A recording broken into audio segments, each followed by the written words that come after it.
Veterans Day gives us a chance to thank those that served our countries, and vets young and old always have a lot of interesting stories from their time in the military. News 11's Peter Taraborelli caught up with a few who were wrapping up a weekend stay at Ephrata's historic Smithton Inn.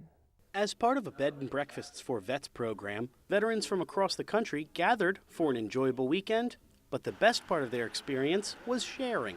I think the best thing is that we had an opportunity to visit with all the other veterans that were here, especially around breakfast, and hear some of their stories. And last night we were talking about World War II and the air raids. The stories were diverse. Every one kept you in suspense. I was stationed in Fort Lewis, Washington, when President Kennedy gave his famous speech. Our unswerving objective, therefore, must be to prevent the use of these missiles against this or any other country.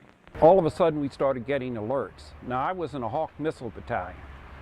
Before we knew it, we were boarding a train for a top secret location. The veterans don't mind sharing. In fact, many of them hope that younger generations want to learn. At the time I was in the service, we had the draft and so forth.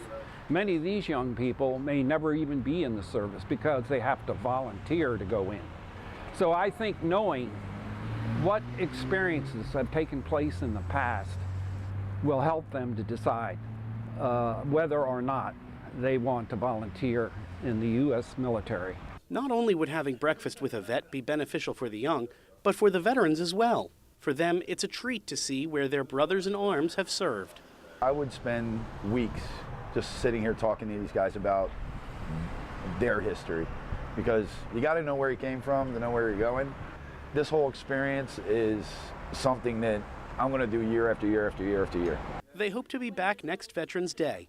So if you'd like to hear their stories about how they helped shape our country, grab your closest vet and ask them to share. For News 11, I'm Peter Taraborelli.